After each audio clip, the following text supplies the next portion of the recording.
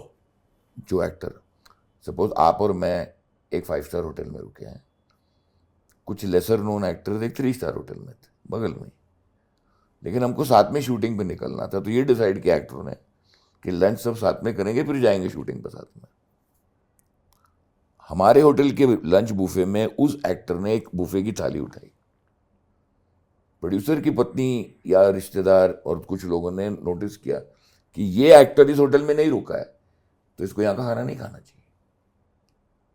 उसने अपना पहला निवाला डाला था और उसको प्रोडक्शन वाले ने आके बोला कि आप ये खाना नहीं खा सकते क्योंकि आप इस होटल में नहीं रहते। उसने थाली रख दी, वो सुन्न होके साइड में बैठ गया। अक्षय खन्ना दूर से, बहुत कम बोलते हैं, नोटिस कर। उस आदमी ने एक जो स्पीच दी थी उस दिन कि भूख का मतलब क्या होता है, अक्षय खन्ना ने दी। अक्षय खन्ना जो कम बोलते हैं, बहुत कम बोलते हैं, और ये स्पीच उन्होंने सबके सामने दी। सबके। और इज्जत का मतलब क्या होता है, मतलब वो आधे अंग्रेज हैं, is very fluent in this. मैं जो गालियां उन्होंने दी वो मैं नहीं बोलूँगा, लेकिन मुझे उस दिन पता चला ये आदमी कितना इंटेंस है और कितना दिल से सोचता है दूसरे कलाकार के। ये गालियां निकली ऑब्वियसली सपोर्ट करने के लिए, वो कैरेक्टर एक्टर ऑब्वियसली, और वो उन्होंने प्रोड्यूसर को सुना दी। सब प्रोड्यूसर, प्रोडक्शन वाले, जो वो औरतें थी जो किटी पार्टी टाइप की, मतलब ये प्लेट गिनने से या कम होने से पिक्चर अच्छी नहीं बनती है, लोगों की दुआओं से पिक्चर बनती है, लोगों की दुआओं से क्रिएटिव होता है। मुझे वो 95 का जो मेरे साथ हुआ ना वो याद आया मुझे। और रात को मैंने अक्षय बोला कि वो तो बहुत ही कम बोलते हैं।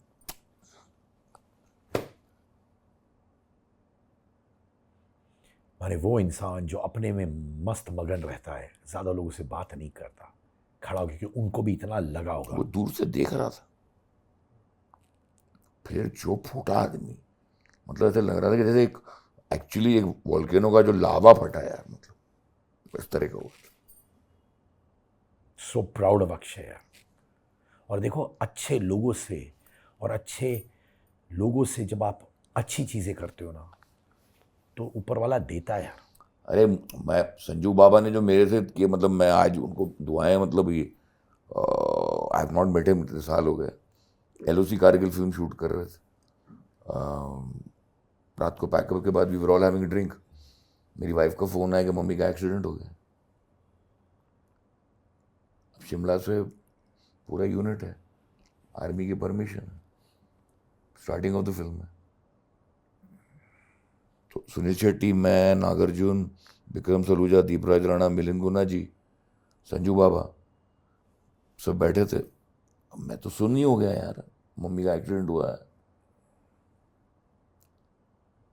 चलो 2 दिन बाद उनकी कोर्ट की डेट थी।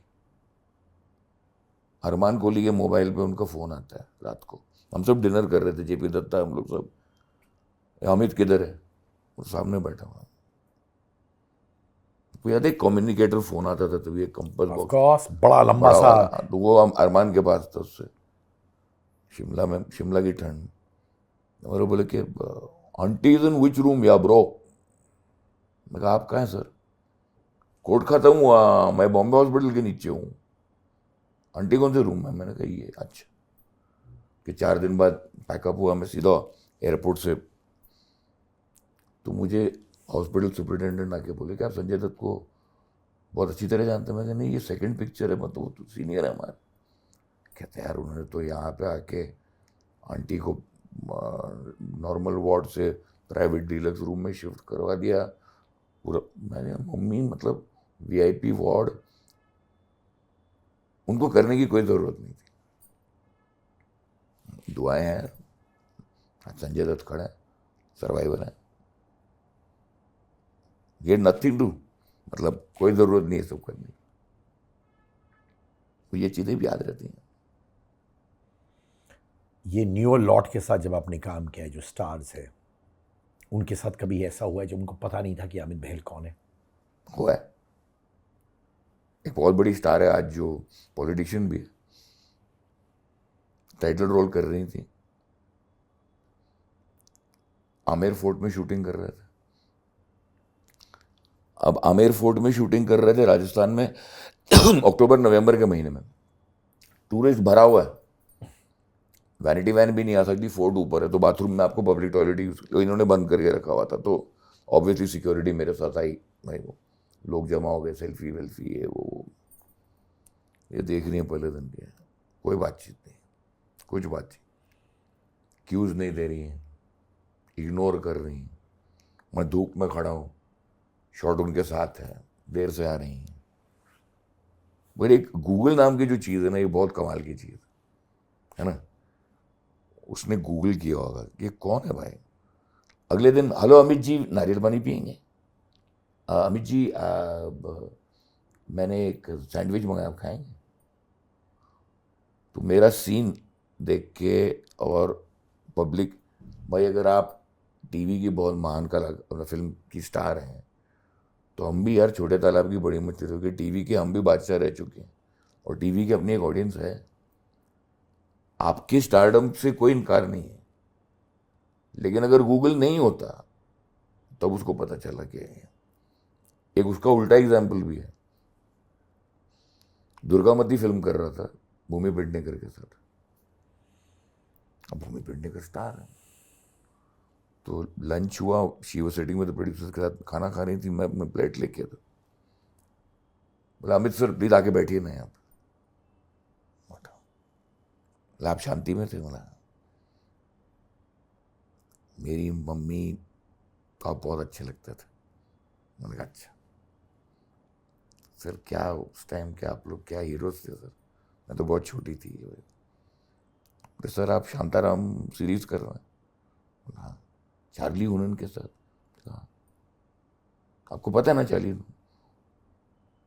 कब? वो किंग आर्थर वाला ना? सर हम सबका हार्ट थ्रॉब है। एक तरफ वो और एक तरफ एक भूमि, आज की जनरेशन,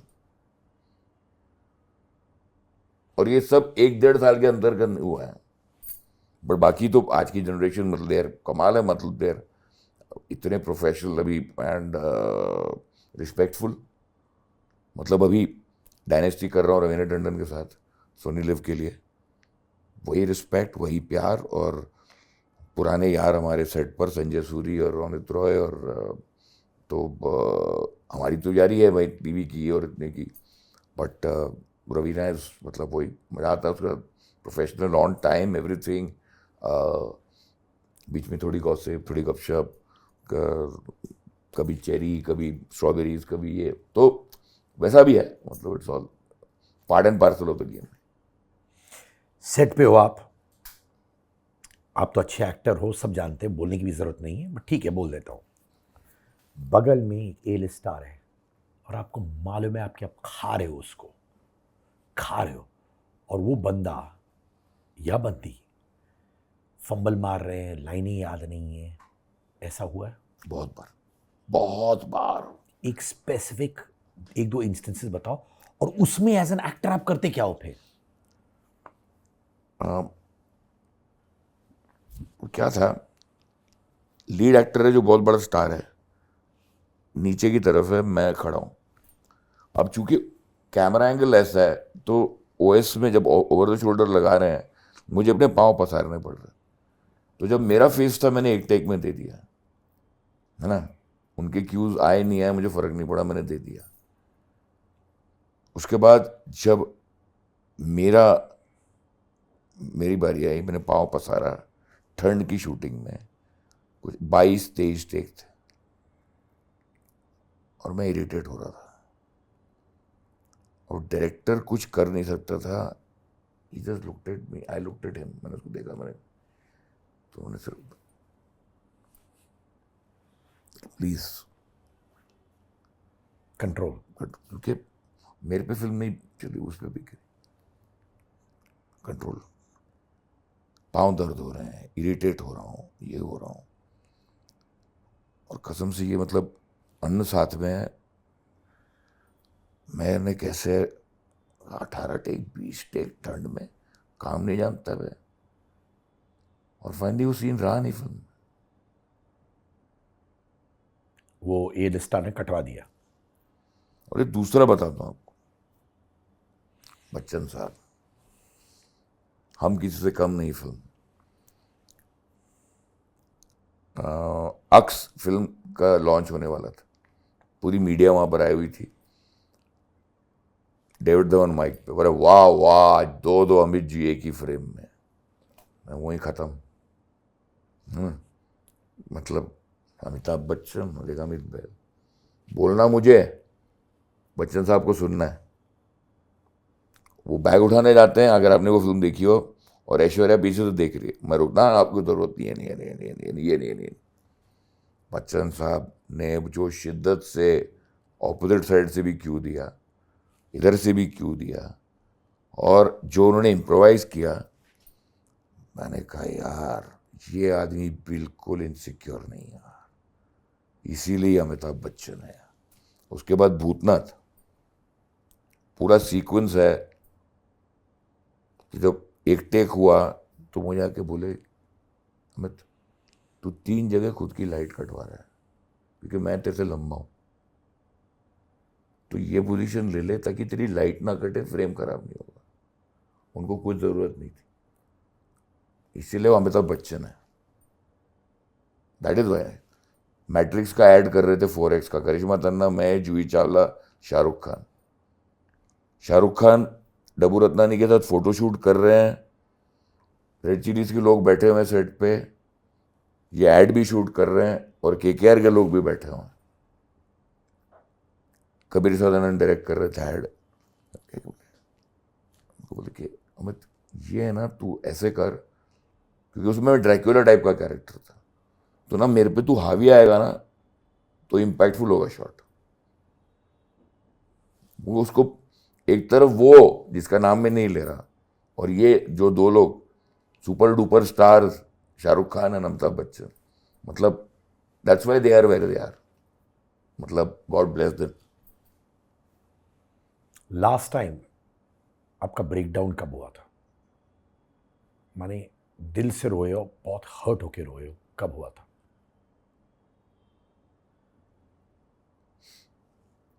9 साल जो सिंटा को दिए, उसके बाद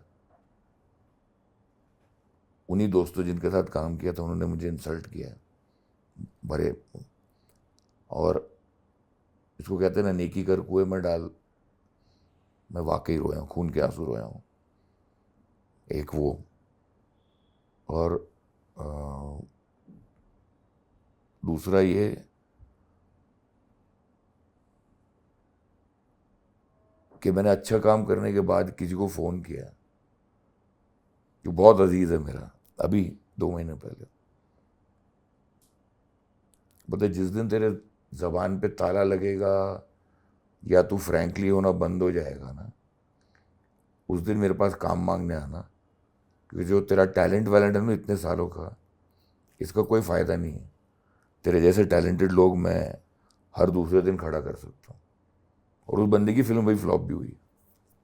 ये 2 चीज़ें, लेकिन जिसको आप भाई मानते हो वो अगर आपको ये बात बोले, और जिस संस्था को आपने 9 साल दिया, अपना खून दिया है, जिसकी वजह से आपका बाईपास हुआ है, जिसकी वजह से घर वाले परेशान हुए, प्रोड्यूसर से पंगे लिए हमने, उस संस्था में कुछ लोगों ने धोखा दिया, और आपका अजीज दोस्त जिसके करियर को बनाने में आपका बहुत बड़ा साथ रहा है सेल्फलेसली, जो आपको मुंह पे कहता है,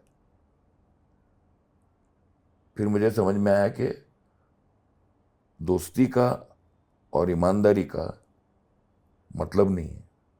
तो बोलते हैं ना, ये जो किसका वो था कि लिप्स आर सील्ड, ये कभी कभार करना पड़ता है। और मैंने बहुत 58 का होने वाला हूँ, तो ज़िंदगी के आखिरी पड़ाव में हूँ, और आखिरी पड़ाव में ये सब सीख रहा हूँ। सिंटा में ऐसे कौन से बैटल्स हुए थे जो बहुत हैरतंगेज थे और मुश्किल था? मी टू मूवमेंट, बड़े बड़े लोगों का नाम आया था। प्रोड्यूसर स्ट्राइक 2015 की, मतलब ये सब चीज़ें हमने देखी हैं। रिसेशन, डिमोनेटाइजेशन, कोविड में 3,000 एक्टरों तक 10-10 हज़ार रुपए पहुंचाना। फिर जब मतलब क्या नहीं देखा,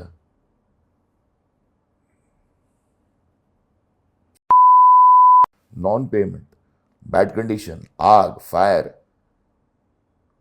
मोलेस्टेशन, ये सब देखा, पूरा मीटू मूवमेंट हैंडल किया। ये मी टू मूवमेंट और ये मॉलेस्टेशन केस में ऐसी कैसी चीज़ें आई आपके सामने जो आपको लगा ये इंसान जिन्होंने मॉलेस्ट किया या मी टू मूवमेंट में इन्वॉल्व थे, आपको लगा कि यार ये कैसे कर सकता है ये? हाँ यार, सिद्धार्थ, मैं नाम नहीं लूंगा, कुछ ऐसे नाम आए थे, मैं शॉक था, जो अभी भी शॉक हूँ। I can see your reaction. मतलब ये नहीं यार। और ये शायद मतलब अपनी अर्थी तक लेके जाऊंगा ये जो राज है, क्योंकि ये मैंने मतलब बहुत बहुत है। और लड़ाइयाँ, अच्छा, एक तो ये है कि भाई प्रोड्यूसर के बगैर इकोसिस्टम कंप्लीट नहीं है। मालिक है प्रोड्यूसर, आप अपना शो खुद प्रोड्यूस करते हैं, आपका स्टाफ है, आपकी टीम है, आपके क्रिएटिव्स हैं, आप पर निर्भर है ना। जब आप एक एमसी हैं या मास्टर ऑफ सेरेमनीज हैं तो आप सिर्फ एक अपना पेमेंट लेते हैं, हम निकल के आ जाते हैं। लेकिन जब आप एक प्रोड्यूसर बनते हैं तो आप एक हर चीज़ में इन्वॉल्व होते हैं। मैं लोगों को बोलता था कि जब आप इस तरफ हैं तब आप वो दुख दर्द कैसे भूल जाते हैं। ये बात लोगों को चुभती थी, और मैंने कुछ गलत नहीं बोल रहा हूँ। आप एक सेंसिटिव आदमी है सर, तो आप मेरी बात समझ रहे हैं। बट जिनको मैं सेंसिटिव समझता था उनका ये चेहरा, ये पहलू तो कभी समझ में नहीं आता था। ये जो लोग मी टू में इन्वॉल्व थे और मॉलेस्टेशन केसेस में इन्वॉल्व थे, ये प्रोड्यूसर्स थे, नामचीन एक्टर्स थे, डायरेक्टर्स थे, ये सब थे। और ये आपको आके ये भी बोलते थे कि मेरा केस कवर करो, ये सब बोलते थे, और प्रेशर डालते थे आप पे, थ्रेटन करते थे आपको? थ्रेटन नहीं, इधर से प्रेशर, इधर से प्रेशर, इधर से प्रेशर, कुछ पोलाइटली, कुछ लल्लो चप्पो करके, कुछ वाया मीडिया, कुछ वाया, है ना। मतलब तो समझ में नहीं आता था यार। और जो सच्चे थे, जिनका नाम आया था, उन्होंने ये भी फ़ोन करके बोला कि मैं छाती ठोक के कह रहा हूँ कि जो है सामने में लेके आ, 10 लोगों के सामने मैं कन्फ्रंट करूंगा, वैसे भी थे लोग कुछ झूठे मीटू केसेस बहुत सारे। एग्जाम्पल के तौर पे? मतलब मैं बोलना नहीं चाहिए, बट जिसने शुरुआत की इस पूरे मूवमेंट की, उसी के केस में दम नहीं था। धनुषी दत्ता को किसी ने हाथ नहीं लगाया था, उसको सिर्फ एयरपोर्ट पे कहा था कि आपने थोड़ा सा वेट पुट ऑन किया या बॉडी शेमिंग की थी, और उसने सीधा सिंटा को भेज। और केस हुआ था 2015 में 16 में, जब हम कमिटी में भी नहीं थे, 15। लेकिन उसकी वजह से बहुत से लोग बोलने लग गए। 70% जेन्युइन थे, लेकिन जिस केस ने शुरुआत की थी उसमें ना तो नाना पाटेकर ने ना राकेश सारंग ने शारीरिक रूप से उसको हैरेस किया था। हाँ, एक है कि तनुश्री की वजह से बहुत से गड़े मुर्दे बाहर आए, बहुत से लोग फंसे, बहुत से बड़े लोग, मतलब लेकिन जैसे अमेरिका में भी ये हुआ है, जब मीटू मूवमेंट खुला था 2016 में, 70% जेन्युइन थे लेकिन 30% फॉल्स थे। यहाँ पे यही हुआ, और हम बेवकूफ़ एक्टर, सेंसिटिव, बहुत ही इमोशनल, हम सबको जेन्युइन मानने लग गए। मेरे बाद में सोचता था यार, सच और झूठ में समझ में नहीं आता, लेकिन जब तक सच और झूठ की समझ आई तब तक मूवमेंट ही खत्म हो गया था। और of course luckily touch wood, चलो अब तनुश्री भी काम कर रही है, सब कुछ सही है। और लेकिन एक है, उसकी वजह से मूवमेंट शुरू हुआ, नहीं तो शायद होता नहीं। उसकी वजह से पॉश कमिटीज़ बनी, हर बड़े चैनल, हर बड़े प्रोडक्शन हाउस में एक पॉश कमेटी बनी। नेटफ्लिक्स की गाइडलाइंस है, अमेजॉन की गाइडलाइंस है, YRF में लिखा हुआ है, मुकेश छाबड़ा के ऑफिस में लिखा हुआ है, राजन शाही के ऑफिस में लिखा हुआ है, एक्सेल एंटरटेनमेंट में पॉश कमिटीज़ हैं। तो ये एक अच्छा भी हुआ है। जब किसी का मीटू मूवमेंट आप सुन रहे हैं, उनकी कहानियां सुन रहे हैं, आप इन्वॉल्व है क्योंकि आप सिंटा को रिप्रेजेंट कर रहे हैं, और आप सुन रहे हैं, वो आपको डिटेल में बता रहे हैं क्या हुआ, मॉलेस्टेशन केस के बारे में डिटेल में बता रहे हैं। एज ए ह्यूमन बीइंग, क्या आप ट्रॉमा से गुजर रहे थे? Yes yes. और ऐसा हुआ क्या अमित भाई कि आप खुद रात को उठ जाते थे और आपका मेंटल बैलेंस हिल गया था? क्योंकि दीज आर ट्रॉमेटिक थिंग्स सुनने के लिए भी। NDTV एक पैनल डिस्कशन कर रहा था इसी पे, जिसमें 3 विक्टिम्स भी थी। विंता नंदा भी थी, और रवीना आई थी। विंता नंदा का केस तो सब जानते हैं, लेकिन ये 3 और विक्टिम्स थी जिन्होंने कुछ चीज़ें ऑन कैमरा बता रहे थे, और मैं सिटा को ऑब्वियसली रिप्रेजेंट कर रहा था। जिस तरह से उन्होंने चीज़ें बताई हैं, शॉकिंग। मुझे लगा था एक बहुत गंदी फिल्म देख रहा हूँ मैं अपने सामने, बहुत गंदी फिल्म। मेरी वाइफ खुद एक्टर हैं। हम एक सेट पर ही हमारी मुलाकात हुई। अब तो 7-8 साल से वो काम नहीं कर रही हैं बच्चे की वजह से, और उनका बिजनेस। कि मैं कभी सोच रहा हूँ यार, अगर मेरी बहन या बीवी के साथ हुआ होता तो क्या हुआ होता यार। क्योंकि उन्होंने इतना ग्राफिक डिटेल कि मैं वहाँ पहुँची, उसने दरवाज़ा खोला, वो अपने शॉर्ट्स में था, फिर उसने ऐसा किया, फिर ऐसा किया, फिर मैंने भागने की कोशिश की, और ये ऑन कैमरा बोल रहे हैं। मैं इकलौता मर्द था उस पैनल डिस्कशन। रवीना टंडन थी, वो लेडी जर्नलिस्ट थी जो एंकर कर रही थी, ये 3 विक्टिम्स थी, विंता नंदा थी। उस दिन मुझे एहसास हुआ कि मर्द होने पे शर्म भी आई थोड़ी। और वो 2018 की बात कर रहा हूँ, महीना 1.5 महीना 2 महीना काफ़ी ट्रॉमेटिक था। क्योंकि अजीब से कितनी बार ये है कि रात को एक कॉल आता था जो कितनी बार जेन्युइन नहीं होता था, हमारे साथ ऐसा हुआ।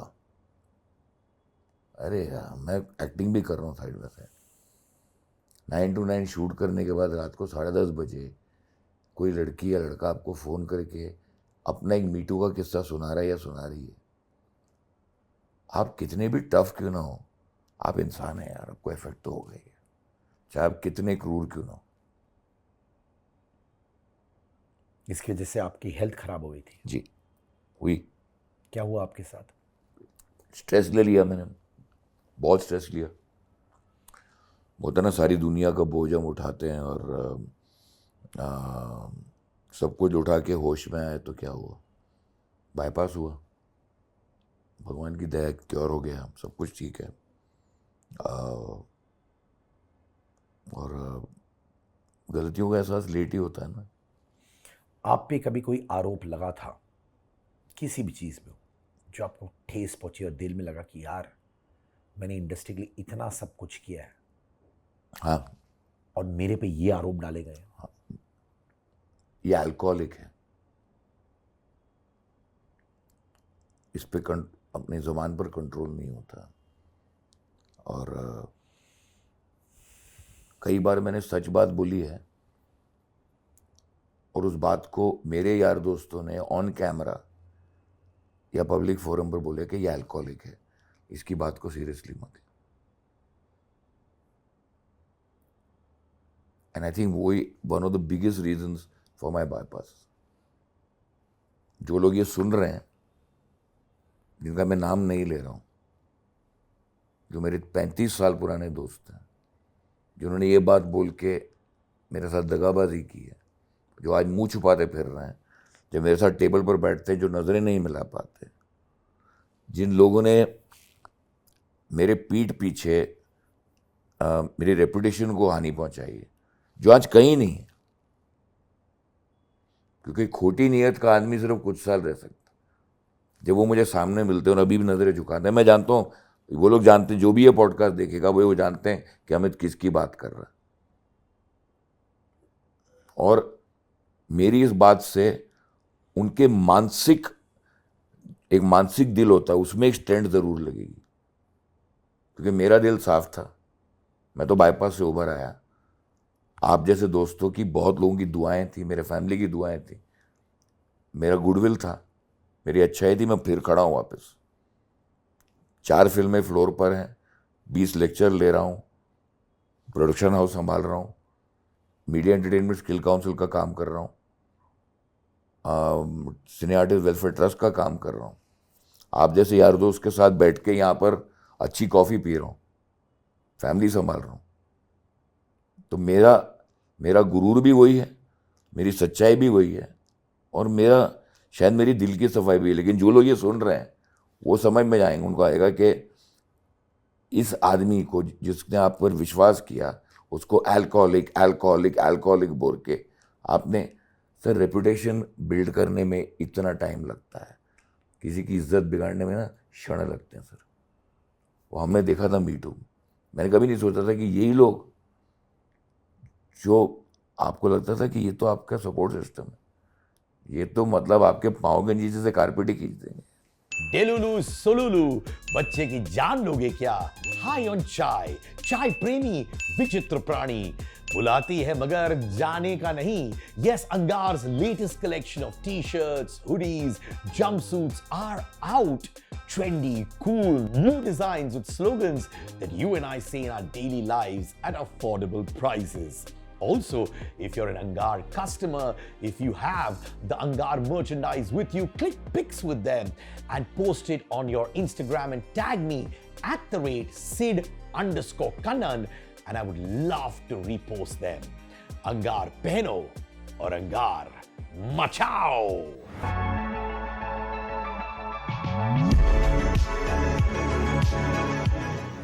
प्रत्युषा बैनर्जी का जब देहांत हुआ था, उनका सुसाइड जब हुआ था, आप बहुत वोकल हो गए थे, क्योंकि वीडियो रिकॉर्डिंग्स, ऑडियो कॉल्स सब लोग फैलाने लगे थे।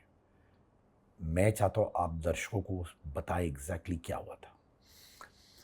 मैं दिल्ली में शूट कर रहा था और उससे 6 महीने पहले प्रत्युषा मुझे कलर्स गोल्डन पेटल अवार्ड जैसे कोई पार्टी में मिली थी, तो बेचारी थोड़ी डिस्टर्ब थी, तो मेरे पास आई और अमित सर मैं कहा बेटा क्या हो? सर मैं बहुत दुखी हूँ। फिर रोने लग गई। मैं कहा यार, सो आई हग्ड हर, मुझे सब ठीक होगा। दिल्ली में दहलीज नाम के सीरियल की शूटिंग चल रहा था, पता चला प्रत्युषा की डेथ हुई है। और मतलब आपको पता ही है कि लोग मीडिया को क्या इंटरव्यू दे रहे थे, सिंदूर के साथ फोटोग्राफ्स छपवा रहे हैं, मतलब शादी का जोड़ा सिंदूर। लोग बात कर रहे हैं कि मोदी जी से रिक्वेस्ट करेंगे कि सीलिंग फैन बैन करना चाहिए, टेबल फैन रखना चाहिए। कि अब हम बोलते हैं ना कि जो नया पंडित होता है वो मंत्र बहुत ज़ोर से पढ़ता है। हम नए नए क्रूसेडर थे सुनता। तो हमने कह दिया कि ऐसे लोग इंसान नहीं हैं, इनको बैन करना चाहिए। जो लोग ये इंटरव्यू दे रहे हैं, किसी की मौत पे, एक बच्ची की मौत पे पब्लिसिटी का, तो मेरे अगेंस्ट 2 करोड़ रुपए का डेफेमेशन फाइल हुआ। फिर एक प्रेस कॉन्फ्रेंस बुलाई गई, और उस प्रेस कॉन्फ्रेंस में क्या हुआ वो आप भी जानते हैं। वो हमारे बगल में बैठी थी। एक तरफ वो हमारे टैलेंट और हमारी इज्जत की तारीफ कर रही हैं। अब मीडिया है, मीडिया किसी को छोड़ता नहीं। तो मीडिया ने फिर उनसे पूछा कि ये आदमी आपको सॉरी बोल चुके हैं, क्योंकि उन्होंने एज सिंटा जॉइंट सेक्रेटरी नहीं, अपने पर्सनल कैपेसिटी में भावुक होकर ये बोला, एक्टर हैं, तो अभी आप पीछे क्यों पड़ी हुई हो? उसने पूछा उसको, मीडिया वाले को, तुम कौन है?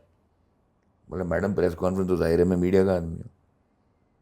और उसका इन्होंने, जैसे आप जानते हैं, इंटरनेट पे इसको वायरल करके मैशअप बना के जो हुआ, उसके बाद जिन लोगों ने मेरे खिलाफ डेफेमेशन किया था वही माफ़ी मांगने लग गए, बोले केस दबा दो यार अमित। लेकिन एक लड़की तो चली गई ना, बच्ची। आपको क्या फ़ायदा हुआ किसी की मौत पे पब्लिसिटी गेन करना? और हमको नहीं मालूम था कि भाई what is the protocol, media के सामने उतना ही बोलना चाहिए, ये सब जुडिस होता है, ये फ्रीडम ऑफ स्पीच इतना होना चाहिए। एक्टर आदमी है, इमोशनल आदमी है, पंजाबी है, भावुक है, बोल दिया, सॉरी भी बोल दिया ऑन कैमरा, लेकिन पासा उल्टा पड़ा। यार वो कहावत ऐसी नहीं लिखी है यार कि सच्चाई की जीत नहीं होती और ईमानदारी बेच नहीं जाती है। कभी आपने कोई फिल्म सेट से वॉकआउट किया जब आपको सेट पे पहुंच के समझ आया कि जो रोल मुझे मिला है वो मेरे कैलिबर, यानी मेरे हुनर, मेरे टैलेंट, मेरे आर्ट से कम है? हाँ, और आपने वॉकआउट किया? एक ही बार किया। क्या हुआ था? बहुत बड़े फिल्म मेकर, 18 दिन मुझे सेट पर बिठाया, 18 दिन। और बड़ी स्टार कास्ट थी। और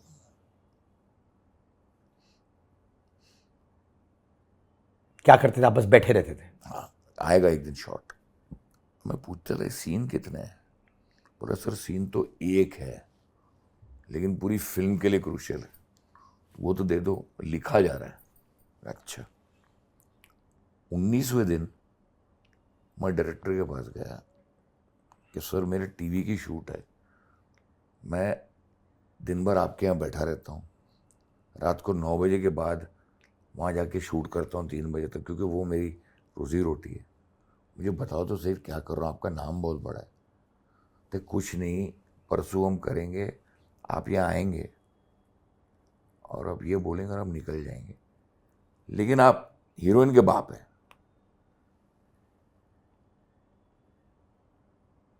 ये सेट पर बोला उन्होंने।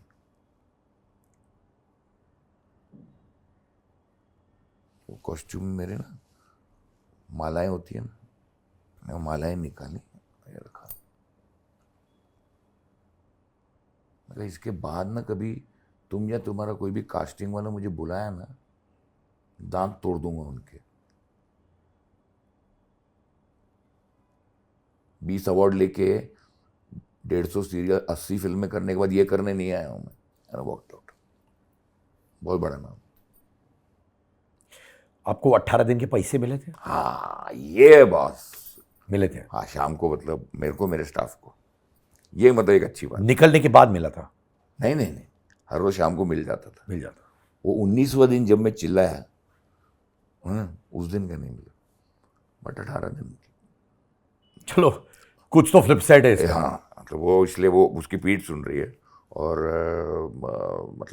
मैंने उससे iMac खरीदा और बेटे के लिए iPad खरीदा। चलो कुछ तो निकला है। ये कभी आपको रोल गया हाथ से क्योंकि आप पर्टिकुलर लॉबी के पास नहीं थे, कभी किसी लॉबी के हिस्सेदार नहीं थे, या सोशली आप विजिबल नहीं थे सोशल मीडिया पे, ऐसा? बहुत बार हुआ, बहुत बार फोन किया, तू यार टच में रहता नहीं है, रोल तेरे लिए था यार। अरे गया यार, ये तू कर सकता था अमित यार, मैंने क्यों उसको लिया। अरे अमित सुन, मैं तेरे को बोल रहा हूँ कि तू क्या है ना, उधर ज़्यादा उठा बैठा मत कर, यहाँ आया कर, शाम को चाय वाय पिया कर हमारे साथ। वहाँ कुछ हो नहीं रहा है, यहाँ हमारे साथ रहेगा ना, है ना। वो गाना नहीं है दलेर मेहंदी का, के साढ़े नाल रहोगे तो ऐश करोगे, अभी भी सुनने को मिलता है। मैं कहा हाँ यार, मतलब अभी इस उम्र के पड़ाव में यही रह गया, अब तो यही लिखा है, जो करना है वो करना है। हाँ लेकिन एक मेरी गलती थी, जो आज मैं कभी किसी को सामने से फ़ोन नहीं करता था काम के लिए, आज तक नहीं करता। कोई मुझे रात को 3 बजे भी मीटिंग के लिए बुलाएगा या ऑडिशन के लिए बुलाएगा, मैं जाता था। लेकिन हाँ, आफ्टर माई बाईपास एंड कुछ लोगों ने बोला कि तू टच में नहीं रहता, तो मैं आजकल टच में रहता हूँ सिद्धार्थ। तो क्या आप मैसेज करते रहते हो? कि नहीं, वंस इन अ वाइल मैं जिंदा हूँ, और मेरे मैसेज भी बहुत तंजिया होते हैं, जैसे कि मैं जिंदा हूँ, I am alive, do you require my heart. उनको समझ में भी आना चाहिए कि तूने बोला था ना टच में रह ले बेटा, चल बेटा अब तू सुन। एक तो भी मिल गया था मुझे इफ़ी में, क्या ज़रूरत है यार ये मैसेज देने की। मैं कहा तूने बोला था। मैंने कहा अगर तेरे पास स्टार्ट कैमरा और एक्शन की ताकत है तो मेरे पास ज़ुबान और इसकी ताकत है, तो उसका प्रयोग कर, मैं इसका प्रयोग करता हूँ, दोस्ती हमारी बरकरार है। तूने बोला stay in touch, I am staying in touch. और ये पहली बार आपके पॉडकास्ट पे बोल रहा हूँ कि बाय एंड ऑफ 2026 के एंड तक अमित बेल की 4 बड़ी ऐसी पिक्चरें और 2 बड़ी ऐसी सीरीज आएंगी जो उसको सिर्फ और सिर्फ ऑडिशन और टैलेंट की वजह से मिला है, जहाँ रोल भी है, जहाँ इज्जत भी है, और जहाँ जो लोग मुझे रूल आउट कर चुके थे वो सब बोलेंगे क्या ही इज़ बैक। एंड आपकी कॉफ़ी पर ये बात मैं पहली बार बोल रहा हूँ। थैंक यू भाई, thank you so much, I am so happy to hear this. Industry typecast करता है पावरफुल एक्टर्स को, जो टेलीविजन में है या थिएटर में है, उनको मिलता है पावरफुल रोल, अभी मिल रहा है, पर वो यूजफुल होते हैं बट तब भी इनविजिबल होते हैं। यस। राकेश बेदी आपके सामने सबसे बड़ा एग्जाम्पल है यार। मतलब क्या आके सीधा, मतलब फ्रंट फुट पे सीधा अभिषेक शर्मा ढापाक ऐसा मारा कि मतलब अक्षय खन्ना ढूम, मतलब सब आ गए बॉस अभी, ये मतलब अभी सबको मालूम है, एवरीबडी इज वेटिंग। आप एक अच्छी फिल्म या अच्छी वेब सीरीज बनाने के लिए is like India ABCDE 5 team एक जैसी है। आपकी स्क्रिप्ट अच्छी है, आपके लीड एक्टर और को एक्टर्स अच्छे हैं, आपको जीतना ही है वर्ल्ड कप बॉस। और वही इज्जत मुझे मिल रही है, मैं देख रहा हूँ ना भाई, मैंने चेंज बहुत देखा है, and it's for the good, it's really for the good, है ना। मतलब हाँ, ये कभी कभार होता है कि अभी मैं 2-3 एक्टर्स के साथ काम कर रहा था जिनकी मिलियन एंड मिलियन में सोशल मीडिया फॉलोइंग, मैं नहीं जानता उनको, तो सेट पे खुद ही आया, sir I am so and so. मैं कहा आपका नाम सुना हुआ मैंने, फिर इंस्टाग्राम, अरे ओह अच्छा, मैं कह यार यू आर वेरी पॉपुलर। बोले सर नहीं, हम तो आपके बचपन से फ़ैन हैं, और मेरे मम्मी पापा को बोला कि, तो वो अपने फॉलोअर्स को भी सीरियसली नहीं ले रहे। अभी वो टैलेंट वाली बात आ गई, एक्सपीरियंस वाली बात हो गई।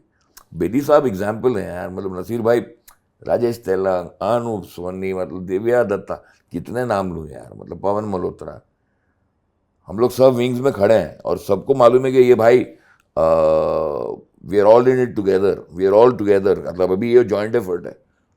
मतलब जिस तरह के मैंने किस्से सुने हैं रणवीर सिंह के ऑन द सेट्स के किस तरह से उसकी, देन बॉबी मुझे बताता है कि किस तरह से एनिमल वाज मेड, किस तरह का एक ब्रदर इन, और ये वो ऐसी बन रही पिक्चर है बहुत सारी। आप कश्मीर फाइल्स के हिस्सेदार थे? जी। हैं। लोग कहते हैं एक प्रोपेगेंडा फिल्म है, इस पर आपकी व्यू क्या है? यार मैं कश्मीर बहुत बार गया हूँ, मैंने कश्मीर को टेररिज्म के टाइम पे भी देखा है, मैंने राहुल पंडिता की किताब भी पढ़ी है। कश्मीर फाइल में कुछ भी गलत नहीं था, ये हुआ था। इनफैक्ट जो ब्रुटैलिटी कश्मीर फाइल में दिखाई है वो अभी भी मुझे लगता है 30-35% कम दिखाई। और मुझे मालूम नहीं था कि मैं फारूक अब्दुल्ला का रोल कर रहा हूँ यार, उस तरह पे बेस्ड है, रोल कोई और कर रहा था। युवराज सिंह के फादर योगराज सिंह कर रहे थे, उन्होंने गलत स्टेटमेंट दे दिया, उनको रिप्लेस करके पुनीत सर वाला रोल उनको दिया गया। और मुझे पल्लवी और विवेक ने रिक्वेस्ट किया, कोविड के दौरान मैं फ्लाई करके गया था शूट करने, मुझे मालूम था कि फिल्म इतनी बड़ी हिट होगी, लेकिन जब मैंने फिल्म थिएटर में देखी ड्यूरिंग द, मुझे रोना आया, क्योंकि मैं कश्मीर को डिटेल में स्टडी कर चुका हूँ। It was not a propaganda film, nor is Kerala files a propaganda film. I feel Bengal files थोड़ी डॉक्यूमेंट्री हो गई, ताजकान फाइल थोड़ी डॉक्यूमेंट्री हो गई, but Kashmir files was not a propaganda film, is not a propaganda film. Great performances by Anupam Kher, by that lady Prakash Belawadi, अपना ये जो Marathi actor जो विवेक अग्निहोत्री पे एक आरोप है कि वो सिनेमा को यूज करते हैं टू पुश पॉलिटिकल आइडियोलॉजी, सही है गलत? यार हर एक आदमी का अपना फंड है यार। यार विवेक पल्लवी मेरे देयर फैमिली फॉर मी यार। अब उनकी आइडियोलॉजी को मैं क्यों, मतलब किसकी है तो है। मैंने अपने करियर की शुरुआत पल्लवी के साथ की थी आरोहन में। विवेक पल्लवी मेरे देयर लाइक माई ब्रदर्स है ना। अगर उसकी कोई पॉलिटिकल आइडियोलॉजी है और वो अपनी सिनेमा में दिखाना चाहता है, अगर एक कम्युनिस्ट फिल्म मेकर है, वो अपनी आइडियोलॉजी कम्युनिस्ट सिनेमा में दिखाना चाहता है, तो क्या है यार, क्या प्रॉब्लम है यार। एक सेंसर सर्टिफिकेट मिलता है ना, सेंसर सर्टिफिकेट तो मिल रहा है। अच्छी पिक्चर है तो नहीं चलेगी, नहीं अच्छी नहीं पिक्चर है तो नहीं चलेगी। कोई अपना प्रोपेगेंडा कर रहा है, कोई अपना प्रोपेगेंडा कर रहा है। भाई हम एक पीआर कैंपेन करते हैं, तो I don't believe in all this boss, मुझे बिल्कुल इस पे विश्वास नहीं। एनीवेज अमित भाई, आप आए, 32 साल हो गए। जब आपके 50वें साल पे जो सेलिब्रेशन होगा, हम भी बैठे रहेंगे, क्योंकि मेरा भी 50th होगा, तब भी हम ऐसे बातें करते रहेंगे with new stories, new memories. Thank you, दिल से बोला। इतने सालों से भाई तुम्हें जानता हूँ, अपनापन महसूस करता हूँ, and I want you to be happy, healthy and do some work which you have already done, but नया वर्क जहाँ इतिहास आपको याद रखे। And I wish the same for you, my friend. Thank you. Thank you Amit Bahl.